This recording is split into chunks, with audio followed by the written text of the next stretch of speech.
Hello बच्चों, कैसे हैं आप सब। तो आज हम एक्सरसाइज 5A का क्वेश्चन नंबर 28 सॉल्व करेंगे। ठीक है, तो क्वेश्चन पढ़ते हैं। क्वेश्चन है, if the sixth term of an AP is 0 then show that its 33rd term is 3 times its 15th term. ठीक है, तो एक एपी है जिसका सिक्स्थ टर्म का वैल्यू दिया हुआ है 0। हमें ये प्रूफ करना है कि इस एपी का जो 33rd टर्म होगा, यानी कि जो 33वां टर्म होगा, वो इसके 15th टर्म का 3 टाइम्स होगा, 3 गुना होगा। ठीक है, तो देखते हैं सॉल्यूशन।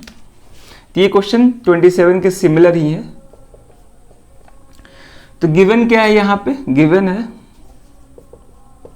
सिक्स्थ टर्म 0 के इक्वल दिया हुआ है, यानी कि T6 इज इक्वल टू 0। अब यहां पे हम जनरल टर्म फॉर्मूला का यूज करेंगे, तो ये हो जाएगा a plus 5d is equal to 0, यानी कि यहां से हम बोल सकते हैं a is equal to minus 5d। ठीक है, इसको हम इक्वेशन फर्स्ट एज्यूम कर रहे हैं। ठीक है, यहां पे हमको a और d के बीच में रिलेशन मिल गया। अब हमें प्रूफ करना है कि इस एपी का जो 33rd टर्म होगा, यानी कि T33 इस 3 टाइम्स इट्स 15th टर्म, यानी कि जो 33rd टर्म होगा इसके 15th टर्म का 3 टाइम्स होगा, यानी कि 15th टर्म का 3 टाइम्स। ठीक है, तो ये रिलेशन हमें प्रूफ करना है, टू प्रूफ। ठीक है, तो आसान है, देखते हैं इसका प्रूफ। तो पहले हम T33 का वैल्यू फाइंड करेंगे, तो इसको हम a प्लस 32d लिख सकते हैं।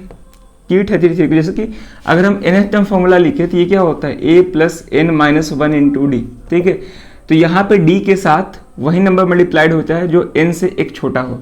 तो यहाँ पे n का वैल्यू क्या है 33, तो यहाँ पे क्या हो जाएगा 32 हो जाएगा। अब ध्यान से देखेंगे a का वैल्यू किसके इक्वल आ रहा है, माइनस 5d प्लस 32d, तो ये हो जाएगा हमारा 27d। 32d माइनस 5d क्या हो जाएगा 27d, और यहाँ पर लिख देंगे फ्रॉम इक्वेशन फर्स्ट।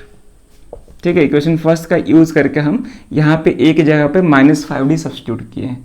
तो यहाँ पे T33 का वैल्यू क्या आ रहा है 27d आ रहा है। ठीक है, उसी तरह अब हम T15 का वैल्यू फाइंड करेंगे। तो T15 को हम क्या लिख सकते हैं, a प्लस 14d।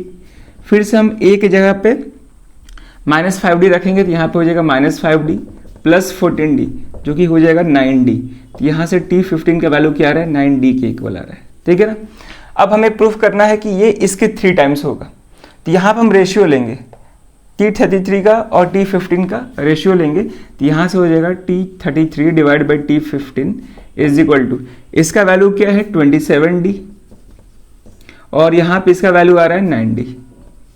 डिवाइड करेंगे, d से d कैंसिल, ये 3 टाइम्स में डिवाइड हो जाएगा, तो यहाँ से आ जाएगा T33 divide by T15 is equal to 3। ठीक है, क्रॉस मल्टीप्लाई करेंगे तो यहाँ से आ जाएगा T33 is equal to 3 times of T15, और यही हमें प्रूफ भी करना था। ठीक है ना, यही हमें प्रूफ करना था, प्रूफ हो गया। और इसको चाहे तो हम ऐसे भी कर सकते थे, जैसे कि यहाँ पे हम T33 को कैसे लिख सकते हैं, 27 को हम 3 इंटू 9 लिख सकते हैं।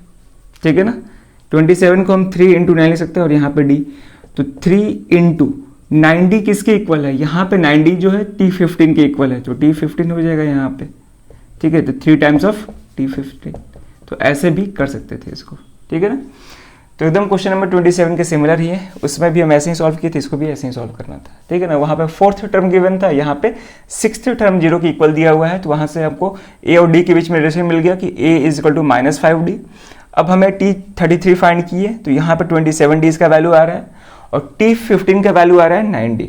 जब हम दोनों का रेशियो लेंगे तो रेशियो किसके इक्वल आ रहा है 3 के इक्वल आ रहा है, तो यहाँ पे हम क्रॉस मल्टीप्लाई किए तो T33 3 टाइम्स ऑफ T15 आ गया। ठीक है, या फिर हम चाहें तो 27 को 3 इंटू 9d लिख सकते हैं, तो 3 इंटू 9d का वैल्यू क्या आ रहा है T15, तो 9d की जगह हम T15 रख देंगे, जो कि 3 टाइम्स ऑफ T15 हो गया। ठीक है ना, तो काफ़ी आसान क्वेश्चन था।